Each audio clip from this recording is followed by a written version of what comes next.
दोस्तों, इस दुनिया में ना तो ताकत की कमी है और ना ही खूबसूरती की। हुस्न और खूबसूरती वो चीज है जिसमें ना जाने कितने ही राजा महाराजा और कई रियासतें तबाह हो गईं। दोस्तों, आज की ये वीडियो भी एक ऐसी खूबसूरत रानी के ऊपर है जिसने अपने हुस्न से ऐसी तबाही मचाई कि उसकी खूबसूरती और जवानी को देखकर ना जाने कितने ही राजा तबाह हो गए। ये एक ऐसी रानी थी जिसके संबंध उसके ही बेटे के साथ थे। दोस्तों, हम बात कर रहे हैं कोसम सुल्तान की। कुछ लोग इस्लाम में उसे आज भी अपना आदर्श मानते हैं, तो कुछ लोग कहते हैं कि कोसम सुल्तान सुंदरता की मिसाल थी। लेकिन कोसम सुल्तान की असलियत क्या है? आखिर कोसम सुल्तान के क्या राज हैं जो आज भी रोमन एम्पायर में दफन है, जो कि कभी बताए नहीं गए? आज हम आपको कोसम सुल्तान के वो सभी राज बताएंगे, तो बने रहिए हमारे साथ वीडियो के अंत तक।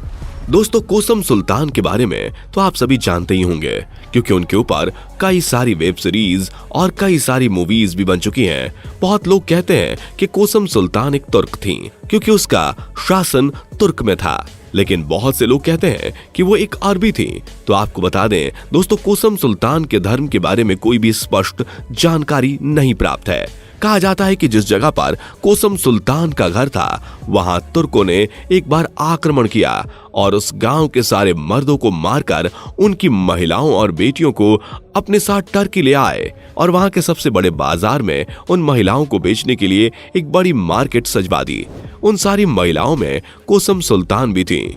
जब ये सारा वाकया हुआ तब कोसम सुल्तान मात्र 15 साल की थी और वो ये सब अपनी जिंदगी में पहली बार देख रही थी, जिस वजह से वो काफी डर गई थी। जब उसे बाजार में बेचने के लिए लेकर जाया गया, उसी समय वहां के सुल्तान अहमद उस बाजार का मुआयना करने के लिए अपने सैनिकों के साथ आए थे। तभी उनकी नजर कोसम पर पड़ी। सुनहली धूप उसके बदन पर पड़ रही थी, जिसकी वजह से उसका बदन किसी सोने के जेवर की तरह चमक रहा था। अहमद ने जैसे ही उसे देखा, अहमद उसकी झलक के दीवाने हो गए और उसे वहीं खड़े होकर करीब 10 मिनट तक आगे पीछे और ऊपर नीचे निहारते रहे। दोस्तों, आपको बता दें कि कोसम का असली नाम अनास्तासिया था और असलियत में वो एक ईसाई धर्म की थी। बहुत सारे लोग इस बात को मानने से इनकार करेंगे, लेकिन ये सच है। मात्र 15 साल की उम्र में वो कच्ची उम्र की लड़की ऐसी थी कि अपनी एक झलक से किसी को भी दीवाना बना दे। और जब सुल्तान ने पहली बार कोसम को देखा, तब ऐसा ही हुआ। सुल्तान कोसम से शादी करने के लिए पागल हो गए और अपने सैनिकों से बोलकर उसे अपने महल में ले आए। जब सुल्तान ने कोसम से बात करनी चाहिए तो कोसम उस समय थोड़ी डरी हुई थी, तो सुल्तान ने अपने हरम की दासियों से कहा कि इसका अच्छे से ख्याल रखो, और वो उसे वहीं छोड़कर अपने कक्ष में चले गए। 1 से 2 दिन में कोसम सामान्य हो गईं। अब सुल्तान ने हरम की दासियों को यह आदेश दिया कि आज की शाम कोसम को दूध से नहलाकर और सबसे कीमती जेवर पहनाकर तैयार करो। आज की रात हम कोसम से मुलाकात करेंगे। जब कोसम को नहलाकर तैयार किया गया तो वे सब देखकर काफी खुश थी, पर उसे नहीं मालूम था जैसे बकरे को हलाल करने से पहले मिठाई खिलाई जाती है, ठीक वैसा ही उनके साथ भी हो रहा था। रात के समय जब सुल्तान अपने कक्ष में पहुंचे तो देखा कि कोसम उनके शाही बिस्तर पर तैयार बैठी हैं। उन्होंने जाकर कोसम से वार्तालाप करना शुरू की और कहा, तुम कौन हो, कहां से हो? यह सुनकर कोसम ने जवाब दिया कि मैं ग्रीक हूँ, मेरा असली नाम अनास्तासिया है, और जब तुर्क के किसी सुल्तान ने ग्रीक पर हमला किया था तो उसमें मेरे पिता को मार दिया गया और उसे कई महिलाओं के साथ बंदी बनाकर यहाँ लाया गया। दोस्तों, उसे इस बात की जानकारी नहीं थी कि जिस सुल्तान ने ग्रीक पर आक्रमण किया था, वही सुल्तान इस समय उसे कच्चा खाने वाला है, जो कि उसके सामने बैठा है। ये सारी बातें सुनकर अहमद को अचंभा हुआ। कितनी अच्छी और सुंदर लड़की मैंने अपने ही गिरोह से भेज दी। खैर, उसने इस बात को ज्यादा ध्यान नहीं दिया और कोसम से बोला कि आज से तुम इस बात को भूल जाओ कि तुम्हारा नाम अनास्तासिया है। आज से तुम्हारा नाम मापेकेर है। ये सुनकर कोसम बोली, लेकिन मैं मुसलमान नहीं हूँ। ये सुनते ही सुल्तान को गुस्सा आ गया और उसने गुस्से में कोसम के साथ जानवरों जैसा बर्ताव करना शुरू कर दिया। उसने कोसम की पीठ में अपने नाखून गड़ा दिए और उसकी गर्दन पर अपने दांत गड़ा दिए।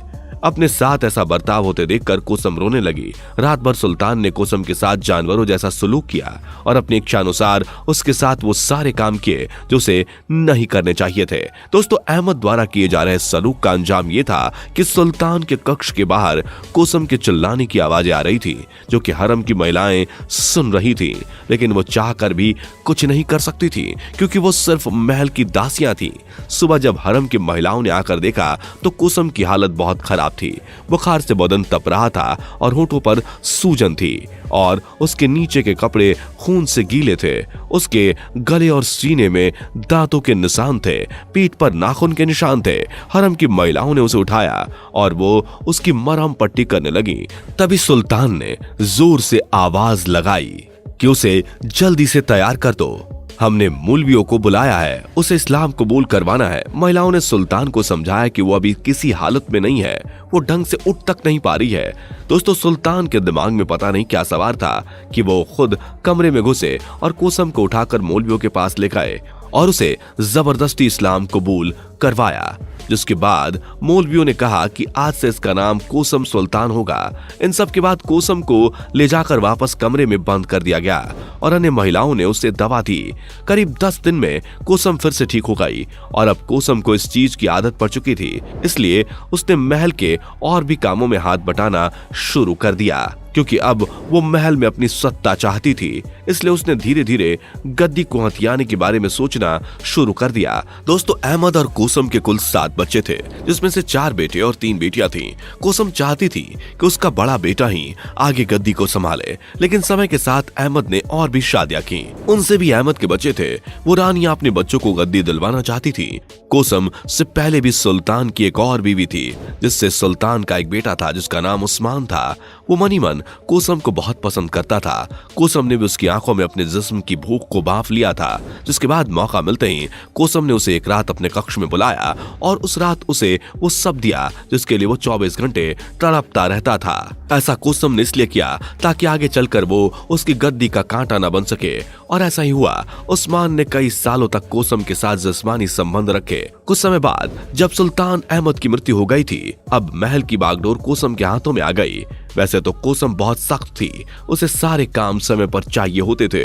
अगर कोई भी काम उसके कहने के अनुसार थोड़ी भी देरी से होता था तो देरी करने वाले को सीधे मौत की सजा मिलती थी। लेकिन कोसम सुल्तान का एक वफादार सैनिक था जो कि एक ईसाई था और अपनी पहचान छुपाकर ही उस महल में कई सालों से कोसम की रखवाली का काम कर रहा था। कई इतिहासकारों के अनुसार कोसम के साथ उसके भी जिस्मानी संबंध थे और सुल्तान अहमद के मरने के बाद तो उसके साथ ये सब खुलेआम चलने लगा था। महल में भी ये बातें सबको पता थी, लेकिन किसी ने भी इस चीज पर कोई आवाज नहीं उठाई क्योंकि कोसम जितनी सुंदर थी उतनी ही ज्यादा खूंखार भी थी। और ये बात इसी से पता चलती है जब उसने अपने एक सिपाही को सिर्फ इसलिए मरवा दिया क्योंकि उसने कोसम को पानी देने में जरा सी देर कर दी थी। दोस्तों, सुल्तान के मरने के बाद कोसम बिल्कुल आवारा सी हो गई थी। उसके जिस्म की भूख इतनी ज्यादा बढ़ गई थी कि उसने अपनी ही बेटी के साथ मिलकर उस्मान के साथ पूरी रात जिस्मानी संबंध बनाए थे। और आपको ये जानकर और भी ज्यादा हैरानी होगी कि उसकी भूख इतनी ज्यादा थी कि पूरी रात हुए इस मिलन में उस्मान की मौत हो गई थी। अब आप खुद सोच सकते हैं कि उनकी भूख कितनी होगी। इस घटना के बाद उस्मान की मां तुरहान ने एक अपने खास सिपाही से कोसम सुल्तान की हत्या करवा दी थी। इस सिपाही का नाम लाला सुलेमान था। एक दिन जब कोसम अपने दूसरे महल में आराम कर रही थी, तभी लाला सुलेमान ने एक रस्सी के टुकड़े से कोसम का गला घोट दिया। कहते हैं कि उसकी मौत इतनी दर्दनाक थी कि जब उसके प्राण निकल रहे थे तो उसने अपने पास लगे पर्दों को अपने हाथ से फाड़ दिया था। लेकिन इतना करने के बाद भी जब उसकी जान नहीं निकली तो लाला सुलेमान ने कोसम के गलों की नसों को काट दिया। उसके बाद भी कोसम को मरने में करीब 1 घंटे का समय लगा था। वैसे दोस्तों, आपका कोसम सुल्तान के बारे में क्या कहना है, आप हमें नीचे कमेंट में बता सकते हैं। तो दोस्तों, आज के लिए सिर्फ इतना ही। जाने से पहले वीडियो को लाइक शेयर जरूर करें और ऐसे ही और वीडियोस के लिए इस चैनल को सब्सक्राइब करके बेल नोटिफिकेशन को भी जरूर ऑन कर लें। धन्यवाद।